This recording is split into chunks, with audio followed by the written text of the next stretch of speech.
ओम शुक्लांबरधरं विष्णुं शशिवर्णं चतुर्भुजं प्रसन्नवदनं ध्यायेत् सर्वविघ्नोपशान्तये शरदिन्दुविकासमन्दहासां स्फुरदिन्दीवरलोचनाभिरामाम् अरविन्दसमानसुन्दरास्यामरविन्दासनसुन्दरीमुपासे गुरुर्ब्रह्मा गुरुर्विष्णुर्गुरुर्देवो महेश्वरः गुरुः साक्षात् परब्रह्म तस्मै श्रीगुरुवे नमः।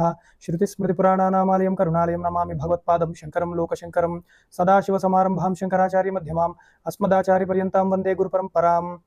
भारती करुणापात्रं भारती पदभूषणं भारती पदमारूढं भारती तीर्थमाश्रये विद्याविनय संपन्नं वीतरागं विवेकिनं वंदे वेदांत तत्वज्ञं विदुषेकर भारतीं మహభ్యో ఋషిభ్యో గురుభ్యో నమః। అందరికీ అభినందనలండి। ఇలాంటి చక్కటి అవకాశము అలాగే శంకర జయంతి నాడు పెద్దలు చెప్తూ ఉంటారు, మా గురువు గారు కూడా ఎప్పుడూ చెప్తూ ఉంటారు, మనం పూజలు అవన్నీ చేయడం ఎంత ముఖ్యమో శంకరుల గురించి 4 మాటలు నేర్చుకుంటూ వారి వాంగ్మయాన్ని ఏదైనా తెలుసుకోవడం అనేది కూడా అంతే ముఖ్యము అని వారు ఎప్పుడు కూడా ఉటంకిస్తున్నారు। అలాంటిది మీరు అంత దూరంగా ఉన్నా కూడా అదృష్టవశాత్తు ఇలాంటి గొప్ప అవకాశాన్ని కల్పించి శంకరుల గురించి 4 మాటలు చెప్పుకునే భాగ్యాన్ని అందరికీ కల్పించినందుకు ఆ లలితా చంద్రమౌళీశ్వర పీఠానికి కూడా నమస్కారం చేసుకుంటూ ఇవాల్టి ప్రసంగాన్ని ప్రారంభిస్తున్నామండి।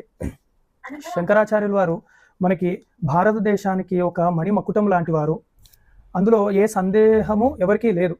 అయితే మనకి ఈ సనాతన ధర్మం అని ఏదైతే చెప్తున్నామో అంటే వేదాన్ని అనుసరించే వాళ్ళం మనందరం కూడా। వేదంలో ఏది చెప్పిందో శృతి అలాగే స్మృతి ఋషిప్రోక్తంగా వచ్చింది, దాన్ని అనుసంధానం చేసుకున్న పురాణములు అంటే వేదము స్మృతులు ఏవైతే చెప్పాయో అవే సరళముగా కథాభాగముగా చెప్పినవే పురాణములు అన్నమాట।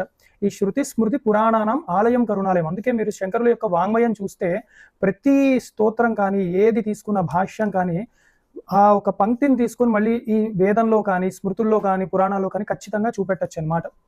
అంతటి ప్రామాణికంగానే వారు మాట్లాడతారు। ఏది మాట్లాడినా కూడా నాకు అనిపించింది, నా సిద్ధాంతం ఇట్లా ఉన్నది అని ఎక్కడా ఎప్పుడు చెప్పింది ఉండదన్నమాట। ఖచ్చితంగా వారు ఎక్కడో ఒకడ వేదం నుంచే చెప్తూ ఉంటారన్నమాట। అయితే ఇక్కడ సనాతన ధర్మంలో మన గొప్ప విషయం ఏమిటి అంటే భగవంతుడు ఎప్పుడు 3 రకాలుగా అవతరిస్తూ ఉంటాడనమాట। ఒకటి శక్తి స్వరూపంగా అవతరిస్తూ ఉంటారు, అంటే తన యొక్క ఐశ్వర్యమును అంటే బలాన్ని ప్రకటించడానికి అంటే రక్షణామూర్తులుగా అవతరిస్తూ ఉంటారు। అలాగే కేవలం ధనము కోరికలు తీర్చడానికి అలాంటి కొన్ని రూపములు మనకి ఎక్కువగా కనపడుతూ ఉంటాయి। ఇంకొన్ని మూర్తులు ఎలా ఉంటాయి అంటే గురు స్థానంలో ఉంటారన్నమాట।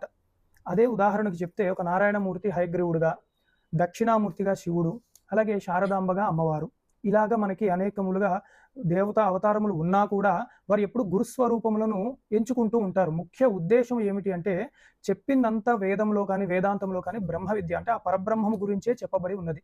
మరి దాన్ని ఎవరు చెప్పగలరు అంటే ఎవ్వరూ చెప్పలేరని వేదమే చెప్పింది అనమాట। యతో వాచో నివర్తంతే అప్రాప్య మనసా సహ, అంటే ఒకవేళ ఆ పరబ్రహ్మతత్వం చెప్పాలన్న మాటలు మనసుకు కూడా అందదయ్యా అని చెప్పింది అనమాట। మరి ఎలాగా అంటే అందుకే ఇలాంటి ఆచార్య స్వరూపులుగా శంభోర్మూర్తి చరతి భువనే శంకరాచార్య రూప అని చెప్పి మన అదృష్టం కలియుగంలో అవతరించారు। సాక్షాత్ దక్షిణామూర్తియే శంకరాచార్యుల వారి రూపంగా అవతరించి ఆ బ్రహ్మతత్వము ఎలా అర్థం చేసుకోవాలి మనకున్న ఆయుష్తో అదొకటి। ఇప్పుడు కలియుగంలో అందరూ ఆనందంగా ఉంటారు, చాలా కాలం ఉంటారని కూడా చెప్పలేమన్నమాట। ఈ కలి ప్రభావం వల్ల ఏది సాధ్యం కాదు। అందుకని శంకరాచార్యుల వారి రూపంలో ఆ దక్షిణామూర్తి వచ్చి ఈ బ్రహ్మసూత్రములకు ఉపనిషత్తులకు భగవద్గీత దీన్నే ప్రస్థానత్రయం అంటారు, వీటికి భాష్యాన్ని ఇచ్చారు। ఈ భాష్యం ఇవ్వడము అంటే కమెంటరీ అని అనుకోలేము మనం। ప్రతి పదానికి కూడా వారు దీన్ని ఎలా అర్థం చేసుకోవాలి, దీనికి ప్రమాణం ఏమిటి, ఒకవేళ శంకరాచార్యుల వారే ఏదైనా స్వబుద్ధితో రాస్తే దానికి మళ్ళీ ప్రమాణము ఏమిటి అన్నది అంత గొప్పగా యుక్తితో ఇస్తారన్నమాట। భాష్యం అంతా తేలికగా ఉండేది కాదు మనలాంటి సామాన్యులకు। అందుకే వారి అనుగ్రహంతో ప్రకరణ గ్రంథములు ఇచ్చారు, అంటే ప్రకృష్టమైన గ్రంథములు, బ్రహ్మతత్వం ఉంటుంది దాంట్లో। ఉదాహరణకి ఇవే మనకి ఆత్మబోధ, అలాగే అపరోక్షానుభూతి, వివేక చూడామణి, భజగోవిందం లాంటివి కూడా మనకి ప్రకరణ గ్రంథాలే। అంటే మన స్తోత్ర వాంగ్మయం లాగా అనిపిస్తున్నా కూడా బాగా చూస్తే దాంట్లో వివేక వైరాగ్యముల గురించే ఉంటూ ఉంటాయి అన్నమాట। అలాగే అనేక స్తోత్ర వాంగ్మయములు కూడా ఇచ్చారు। ఉదాహరణకి మనకి రక్షణ కావాలి అనుకున్నప్పుడు ఏ లక్ష్మీ నృసింహ కరావలంబ స్తోత్రము, ఐశ్వర్యం కావాలి అన్నప్పుడు కనకధార స్తోత్రం వంటివి, అలాగే జ్ఞానమే కావాలి మాకు అన్నప్పుడు పంచరత్న స్తోత్రములు ఉన్నాయి, అంటే గణపతి పంచరత్నం, లక్ష్మీ నృసింహ పంచరత్నము, లేదా ఇలాంటి ప్రకరణ గ్రంథాలు అనేకములు ఉన్నాయన్నమాట। ఈ మధ్య కూడా నేను మాయా పంచకం అద్వైత పంచకం అని చెప్పి వాటిలో ఎందుకు వీడియో చేసి మా శిష్యులు కూడా చెప్పి శంకరవాణిలో పెట్టాను। మీరు చూడండి వాటిలో ఎంత ఆత్మతత్వం నింపేసి ఉంటుందో, కేవలం 5 శ్లోకాల్లో అంత ఆత్మతత్వం చెప్పచ్చా అనిపిస్తుంది అన్నమాట। అలాంటి వారు చాలా గొప్పవారు శంకరాచార్యులు వారు, వారితో పోలిక వేయడానికి కూడా ఎవ్వరికీ సాధ్యం కాదనమాట। అసలు వేదాంతం ఏమిటి, అద్వైతం ఏమిటి అంటే ఒక వ్యవస్థ ఎలా ఉండాలి అన్నది స్థాపించిన వారు శంకరాచార్యులు వారు। సిద్ధాంతం ఎలా ఉండాలి, భాష్యము ఎలా ఉండాలి, దాన్ని ఎలాగ ప్రచారం చేయాలి, 4 మఠాలు ఎలా పెట్టారు, అవిచ్ఛిన్నంగా ఆ పరంపర కొనసాగించడానికి దానికి ఒక మహామ్నాయ శాసనం చేసి ఉంచారు. ఇట్లా ఎన్నో చేశారనమాట. ఇవన్నీ చూసి తర్వాతి కాలం వాళ్ళు దాన్ని అనుసరించారు తప్ప, కానీ ఆ స్థాయికి అందుకోలేకపోయారు. ఇప్పటికొచ్చి కూడా అద్వైతమే పరమ సత్యమని అనుభవంలో ప్రతి వాళ్ళు తెలుసుకోగలుగుతున్నారు అంటే ముఖ్యముగా దానికి సోపానం ఏమిటి అంటే శంకరాచార్యుల వారి యొక్క వాంగ్మయము అని చెప్పడంలో ఏ మాత్రము అతిశయోక్తి లేదనమాట. అయితే శంకరాచార్యుల వారి గురించి ఇక్కడ మనము ఎప్పుడూ చదువుకుంటూ ఉంటాం. ఏమిటి అంటే సదాశివ సమారంభం శంకరాచార్య మధ్యమం. అదేమిటి అలా ఎందుకు అంటున్నాము అంటే మనకి పరంపర అన్నది అక్కడ గుర్తు చేస్తున్నారనమాట. సదాశివుడితో ప్రారంభమైనది మనకి, అలాగే మధ్యలో అంటే దాని తర్వాత కూడా పరంపర ఉన్నది. అంటే నారాయణుడు, బ్రహ్మగారు, వశిష్ఠుడు, శక్తి మహర్షి, తర్వాత పరాశరుడు, వ్యాసుడు, శుకుడు, గౌడపాదులు, గోవింద భగవత్పాదాచార్యుల వారు, ఆ తర్వాత శంకర భగవత్పాదాచార్యుల వారు, ఆ తర్వాత 4 ముఖ్య శిష్యులు, ఆ పరంపర కొనసాగుతూ ఉన్నదన్నమాట. అంటే అవిచ్ఛిన్నముగా విద్య రావాలి అని ఎక్కడిది ఉంది అంటే పూర్వతరం కృతం అని చెప్పి, పూర్వైహి ముముక్షుభిహి అని చెప్పి ఇలాంటివన్నీ కూడా గీతలో ఉంటాయన్నమాట. అదే శాస్త్రం పరంపరాగతంగా మనకి రావాలి అని. ఇక్కడ ఉన్న సమయంలో మనం శంకరాచార్యుల వారి చరిత్రలో ముఖ్య ఘట్టాలు అతి సంక్షేపంగా చెప్పుకునే ప్రయత్నం కూడా చేద్దాము. అయితే సంక్షేపముగా శంకర విజయాలకి ఒక 2 శ్లోకాలు చెప్తారు పెద్దవాళ్ళు, అదే మనం ఆధారంగా తీసుకుందాం. ఆర్యాంబ జఠరే జని ద్విజసతి దారిద్ర్య నిర్మూలనం, సన్యాసాశ్రయణం గురూపసదనం శ్రీమండనాదేర్జయం, శిష్యౌఘగ్రహణం సుభాష్య రచనం సర్వజ్ఞ పీఠాశ్రయ, పీఠానాం రచనేతి సంగ్రహమయీ సైషా కథా శాంకర్యన్. చాలా అద్భుతమైనది. మన పిల్లలకి వాళ్ళకు కూడా గుర్తుండడానికి ఈ ఘట్టాలు చెప్తే చాలా ముఖ్యమైనవి. మొట్టమొదటి ఏమిటి అంటే తల్లిదండ్రులనే ఎప్పుడు ప్రార్థించుకోవాలి కాబట్టి శివగురు ఆర్యాంబ చాలా గొప్ప దంపతులు. వారు వృషాచలేశ్వరుడు అని చెప్పి ఇప్పుడు త్రిశూర్ అని చెప్పి మనకు ఉందన్నమాట. అక్కడ ఉన్న పరమేశ్వరుడు యొక్క కృప కటాక్షముల్ని పొంది వారు ఆ ఈశ్వరుడే వారి కడుపున పుట్టాలి అన్నంతగా వారు సాధన చేశారు. అందుకు ఆ దక్షిణామూర్తియే వారిద్దరికి, ఆ దంపతులిద్దరికీ కూడా శంకరాచార్యులుగా జన్మించారు. దేనికి అంటే ఈ కలియుగంలో అవైదిక మతములు చాలా ఎక్కువైపోయాయి, అవన్నీ కూడా ఖండించాలి, శాస్త్ర ప్రమాణాన్ని మళ్ళీ నిలబెట్టాలన్నమాట. అందుకని వారు ఏం చేశారు అంటే పుట్టిన వెంటనే, అందుకే వారు ఎలా ఉన్నారంటే సామాన్యంగా లేరని చెప్పారు. మాధవి శంకర దివిజయాల్లో చూపిస్తే అచ్చం తెల్లగా స్ఫటిక రంగులో వారి యొక్క వర్ణము ఉన్నది. అంటే వారి శరీర వర్ణన అలా ఉన్నది అని చెప్తున్నారు. అంటే అక్కడ చెప్పే ఉద్దేశం తెల్లగా ఉన్నారా అన్నది ఒకటి పక్కన పెడితే శుద్ధమైన చిత్తము శరీరము కలిగిన వారు, ఏమాత్రము లోపము పెట్టలేము, అంత గొప్పగా ఉన్నారు. వారు 1వ సంవత్సరం రాగానే వారి యొక్క మాతృభాష అయిన ఆ కేరళ భాష మలయాళం నేర్చేసుకున్నారు, రాయడం కూడా వచ్చు. 2వ ఏటకి అనేక భాషలు ఎందు పట్టు వచ్చింది, రాయడం కూడా వచ్చింది. 3వ ఏటలో వారికి ఉపనయనం, చౌళం అవి చేశాక తర్వాతనే ఉపనయనం చేద్దాము అని వారి తండ్రి గారు అనుకున్నా ఇంకో కాలం అనుకూలించలేదు, అందుకని వారు గతించారనమాట. తర్వాత ఆర్యాంబ వేరే చోటకి తీసుకువెళ్ళి వారి యొక్క జ్ఞాతులతో ఆ సంవత్సర దీక్ష అయిపోయాక పితృదీక్ష వారికి ఉపనయనాది కార్యక్రమాలు చేపించి గురుకులంలో వేశారనమాట. చాలా గొప్ప ప్రతిభ కలిగిన వారు శంకరాచార్యుల వారు. అంటే వారికి ఏది రాదు అనుకోవడానికి వీల్లేదు. ఎందుకంటే ఒకానొక సమయంలో వారిని భిక్షాటన చేయడానికి, అంటే బ్రహ్మచారులకు ఉన్న ఒక ధర్మం అది, వెళ్ళగా ఒక బీద బ్రాహ్మణి గృహము యందు వారి యొక్క దయ కలిగిందనమాట. వారిని అనుగ్రహిద్దాము అని తలిచారు. వారు అక్కడికి వెళ్ళి భవతి భిక్షాందేహి అనగా ఆవిడ వచ్చి ఎంతో దీనురాలయ్యి, నాయన చూడ్డానికి అచ్చం బాలశంకరుని వలె ఉన్నావు, కానీ నా దరిద్రము ఏది ఇవ్వలేను, ఇవ్వడానికి మనస్సు ఉన్నది కానీ పదార్థము లేదు, ఏమి చేయను అని బాధపడుతూ లోపల ఆ ఏకాదశి దీక్షని విరమిద్దామని చెప్పి పెట్టుకొని ఒక ఎండిపోయిన ఉసిరికాయ పెట్టుకున్నారు వాళ్ళు. అంటే వారి స్తోమత అంతే. కానీ అది కూడా శంకరాచార్యుల వారికి నా దగ్గర ఇదే ఉంది నాయన, నన్ను క్షమించు అని చెప్పి ఉన్నది సమర్పించింది. అంటే ఏమిటంటే సర్వము సమర్పించేసుకుంది, ఉన్నది తనకంటూ ఇంకేది మిగిల్చుకోలేదు, త్యాగ బుద్ధిని చెప్తున్నారు అక్కడ. అప్పుడు శంకరులు అపారమైన దయతో శ్రీ మహాలక్ష్మిని ప్రార్థించారనమాట. అమ్మవారు వచ్చి ఆవిడికి బంగారు ఉసిరికాయల వర్షాన్ని కురిపించింది. ఇక్కడ ఘట్టం మీరు చూస్తే చాలా గొప్పగా అనిపిస్తుంది. అయితే అక్కడ గమనించాల్సింది, సాక్షాత్తు లక్ష్మీదేవి వచ్చి శంకరుల యొక్క ప్రార్థనకు కట్టుబడింది అంటే అర్థం ఏమిటంటే ఈయన ఈశ్వరుడు అయ్యి ఉంటేనే కదా. కర్మ ఫలము నీవు ఇవ్వాల్సిందమ్మా, వాడికి దరిద్రం ఉన్నది, నాకు ఉసిరికాయ ఇచ్చింది, అందుకని నీవు ప్రత్యామ్నాయంగా ఏదైనా ఇవ్వు అని అన్నారు అంటేనే వీరి యొక్క ఈశ్వరత్వం అక్కడ తెలుస్తోంది. సాక్షాత్ శ్రీ విద్యలో ఎంత పరిపూర్ణుడు అవుతే శంకరాచార్యుల వారు మహాలక్ష్మీదేవిని సాక్షాత్కరించగలుగుతారు. ఇవన్నీ ఘట్టాలు చూస్తే మనము శంకరాచార్యుల వారి యొక్క శక్తి తెలుస్తూ ఉంటుంది. అదే ద్విజ సతి దారిద్ర్య నిర్మూలనం అని చెప్పారనమాట. వారు అనేక ఊర్లకు కూడా సహాయం చేసేంత స్థితికి ఎదిగారనమాట ఆ ద్విజులు అప్పటి నుండి. అలాగే తర్వాత ఏమైనది అంటే వారు అలాగే వాళ్ళ అమ్మగారికి పూర్ణా నది వరకు వెళ్ళి స్నానం చేసి రావడానికి ఇబ్బంది అవుతుందని చెప్పి వారు ఆ పూర్ణా నదిని ప్రార్థించగా ఆ పూర్ణా నది దిశ మార్చుకొని వెనక్కి వచ్చింది. అసలు ఎక్కడైనా ప్రకృతిలో అలాంటివి జరుగుతాయా? ఎందుకు జరగవు అంటే ఈశ్వరుడు నదికి ఒక దిక్కుని దిశా నిర్దేశిస్తే అవి అటే వెళ్ళాలి. కానీ అది వెనక్కి వచ్చాయి అంటే ఏమిటి? ఏ ఈశ్వరుడైతే నీవు దిక్కు మార్చొద్దు, దిశ మార్చొద్దు అని సృష్టికి పూర్వము నిర్దేశించారో ఆ ఈశ్వరుడు చెప్తేనే మళ్ళీ వింటాయి. అదక్కడ మనకి శంకరుడు మళ్ళీ ఈశ్వరుడు సాక్షాత్ శంకరుడే శంకర సాక్షాత్ అని అర్థమవుతుందన్నమాట. అలాంటి గొప్ప గొప్ప మహిమలన్నీ కూడా వారు చేశారు.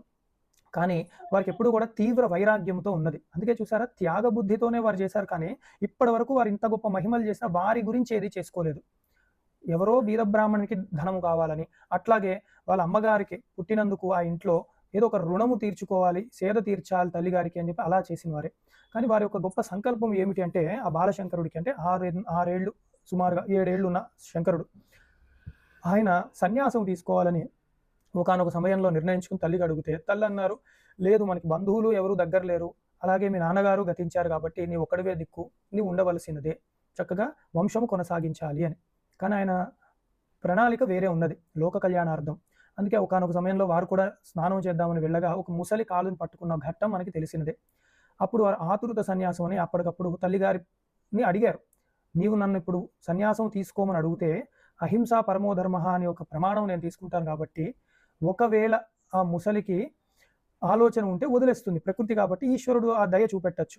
లేదు కనీసం 4వ అవస్థ తీసుకొని ఈ ఆశ్రమం తీసుకొని శరీరం విడిచిపెడతాను కాబట్టి అలా చూసుకున్నా కూడా నాకు ఇబ్బంది లేదు, దయచేసి నీవు నాకు అనుమతినివ్వు అని అడగగా ఆవిడ కంగారు పడి ఇచ్చేసింది అనమాట. ముసలి వదిలేసింది. ఎలా జరిగింది అంటే ప్రకృతి, అదంతే, ప్రకృతి స్పందించింది. మనం అన్న మాటల్లాగా నేను అహింసను ఇప్పటి నుంచి స్వీకరిస్తున్నాను అన్నట్లు కాదు శంకరులు అన్నది. అహింసను తీసుకున్నాను అంటే ప్రకృతి స్పందించిందనమాట. ప్రకృతిలో ఈ ముసలి కూడా అంతటి పుణ్యాత్ముడను నేను హాని చేయకూడదని వదిలిపెట్టింది అని అర్థం చేసుకోవాలి. అప్పుడు వారు సన్యాసాశ్రయణం, చక్కగా సన్యాసం తల్లిగారికి నమస్కరించి సన్యాస ఆశ్రమాన్ని తీసుకున్నారు. అయితే వారు ఇంక అప్పటి నుంచి వారు తీసుకుని ఆ మాట కట్టుబడ్డారంటే అలా కాదు, గురూపసదనం, గురువు గారిని వెతుక్కుంటూ వెళ్ళారు. వారి యొక్క అనుగ్రహాన్ని పొంది సశాస్త్రీయముగా మళ్ళీ సన్యాసాన్ని స్వీకరించారు. ఎందుకంటే గురు పరంపర చాలా ముఖ్యమైనది అనమాట. జ్ఞానము ఉన్నది వీరికి, విపరీతమైన వైరాగ్యం ఉన్నది. ఎప్పుడు 7 ఏళ్ల శంకరాచార్యులు, చిన్న పిల్లవాడు, మన ఇంట్లో ఆ వయసు పిల్లలు చూడండి ఎలా ఉంటారో, కానీ శంకరులు ఎట్లా ఉన్నారో చూడండి. అలాంటి వారు అక్కడికి వెళ్ళి గురువు గారి యొక్క అనుమతిని తీసుకొని వారు సన్యాసాన్ని స్వీకరించారనమాట. స్వీకరించి తర్వాత ఏమి చేయాలి అంటే బ్రహ్మసూత్రాలు వీటికి భాష్యం రాయాలని గురువు గారు నిర్దేశిస్తే ఆ తర్వాత ఆ పని మీదే మండన మిశ్రుడి దగ్గరకు వెళ్ళి వాదన పెట్టుకుని ఆ వాదనలో గెలిచి ఆ మండన మిశ్రుడిని కూడా వారి శిష్యుడిగా స్వీకరించారు. మండన మిశ్రుడు పూర్వమీమాంసలో చాలా గొప్ప పండితుడు అనమాట. అప్పట్లో పూర్వమీమాంసే చాలా గట్టిగా ఉన్నది, కర్మ సిద్ధాంతంలో ఉన్న వారిని గెలిచి జ్ఞానాన్ని వారు ప్రకటించాలి, అదే అద్వైత సిద్ధాంతము అని. అందుకని ఆ మండనాదేర్ జయ అన్నారనమాట. మండన మిశ్రుడిని జయించి వారినే సురేశ్వరాచార్యులు వారిగా యోగ పట్టం ఇచ్చి తర్వాత కాలంలో శృంగేరికి మొట్టమొదటి పీఠాధిపతులుగా చేశారు. తర్వాత శిష్యౌఘ గ్రహణం, తర్వాత ఉత్తర కాలంలో అనేక మంది శిష్యులు కూడా వారి యొక్క ప్రతిభకి, జ్ఞానానికి, బోధలకు, వారి యొక్క ధర్మ కార్యములకు వారందరూ కూడా ముగ్ధులై శిష్యరికం చేశారు. ప్రధానంగా మనకి వీరిని చెప్తారు, సురేశ్వరులు, పద్మపాదులు, హస్తామలకులు, ఇలాగా ముఖ్య శిష్యులందరూ కూడా మనకి కనపడుతూ ఉంటారు. అలాగే సుభాష్య రచనం, గొప్పగా భాష్యాన్ని రాశారనమాట. ఇది శృతి స్మృతి పురాణములకు అది ఏమి చెప్పాలనుకున్నాయి ఆ వ్యాస హృదయాన్ని ప్రకటించేటట్టే ఉంటాయి. తర్వాత వారు రామేశ్వరం నుంచి కాశ్మీరం వరకు విజయయాత్రలు చేయాలి అని వారు ఒక నిర్ణయం చేసుకొని అక్కడ ప్రారంభించి వారు అన్ని చోట్ల భారతదేశం నలుమూలలా కూడా కాలినడకన శిష్యులతో తిరిగి అందరినీ జయించారనమాట. వాదనతో, ఇదేదో డిబేట్లు పెట్టి వారి మీద అరిచి అలా కూడా కాదు, వాదనతో వారి యొక్క శాస్త్రంలో లోపము ఏమున్నది, అది చేయడం వల్ల ప్రమాదం ఏమిటి, ఎందుకు వైదికముగా శాస్త్రాన్ని పాటించాలి, ఈ అద్వైత సిద్ధాంతం ఎక్కడెక్కడ ఎలా చెప్పబడి ఉన్నది, కర్మ యోగులు ఎలా అవ్వాలి భగవద్గీత ప్రకారంగా, ఇవన్నీ చెప్తూ అందరికీ కూడా జ్ఞానబోధ కూడా చేసి ఉంచారనమాట. అలా చేస్తూనే పీఠ రచన చేసుకుంటూ కాశ్మీరం వరకు వారు వెళ్ళి అక్కడ కాశ్మీర్లో సర్వజ్ఞ పీఠం అని ఉంది కాశ్మీర్లో, దాన్ని వారు అధిరోహించి అక్కడ కూడా బోల్డ్ మంది ఉన్నారనమాట వారిని ఖండించడానికి. కానీ అందరినీ కూడా శంకరాచార్యులు వారు వారి వాదనతో ఆ అద్వైత సిద్ధాంతాన్ని ప్రతిష్ఠించారనమాట. అందుకే అద్వైత ప్రతిష్టాపనాచార్య అని వారికి. అలాగే 72 అవైదిక మతాలను కూడా ఖండించారనమాట. చేస్తూ మంచి ప్రణాళిక వేసి షణ్ మతాలు ఏవైతే వేదంలో చెప్పబడ్డాయో, అంటే శివుడి ఒక కుటుంబం నలుగురు తీసుకోవచ్చు మనకు గుర్తుండడానికి. శివుడు, అమ్మవారు, గణపతి, సుబ్రహ్మణ్యుడు, అలాగే నారాయణుడు, సూర్యనారాయణుడు, ఈ ఆరుగురు అన్నమాట. ఈ మతములనే వేదము కూడా సాక్షాత్తు పరబ్రహ్మముగా ప్రతిపాదించింది. ఆ మతాల్ని చక్కగా వారు ప్రతిష్ఠింపజేసి పునరుద్ధరించారనమాట. తర్వాత పంచాయతన పూజా విధానాన్ని కూడా చేసి ఇవన్నీ కూడా మనకు అందించారు వారు. అలాగే అనేక గుళ్ళల్లో కూడా వామాచారాన్ని తీసివేసి చక్కటి దక్షిణాచారాన్ని అంతా కూడా ప్రతిష్ఠింపజేసి అలాగ వెళ్తూ సర్వజ్ఞ పీఠాన్ని అధిరోహించారు. సాక్షాత్తు శారదాంబ వచ్చి అభిషేకం చేశారనమాట. పీఠానాం రచనేతి, అప్పుడు వారు పీఠ రచన చేశారు. ఈ పీఠాలలో మీరు ఫలానా వారందరూ కూడా ఇలాగ పీఠాన్ని అధిరోహించాలి, ఏ దిక్కున ఎవరు ఉండాలి, అవన్నీ కూడా చక్కగా వారు ఆ రచన చేసి ఉంచారనమాట. చేసి మనకి ఇక్కడ శృంగేరి దక్షిణంలో అంటే సౌత్లో, అలాగే ఈస్ట్లో గోవర్ధనము, పురి, అలాగే వెస్ట్లో ద్వారక, అలాగే నార్త్లో చూస్తే మీరు బదరి, ఇక్కడ వారు చక్కగా పీఠ రచన చేశారన్నమాట. వారి ముఖ్య శిష్యులందరినీ కూడా అక్కడ పెట్టారు. హస్తామలకులు, సురేశ్వరులు, పద్మపాదులు, తోటకాచారులు వారు, వీరందరినీ పెట్టి వారు ఏ వేదాన్ని ఆధారంగా తీసుకోవాలని వైదిక సాంప్రదాయాన్ని కూడా వారు చక్కగా పునరుద్ధరణ చేస్తూ ఈ భారతదేశానికి ఎంతో గొప్పగా మనకు 4 పీఠాలు 4 వేదాలకి గుర్తుగా పెట్టి రక్షిస్తూ 4 దిక్కుల నుంచి రక్షిస్తూ ఉన్నాయన్నమాట.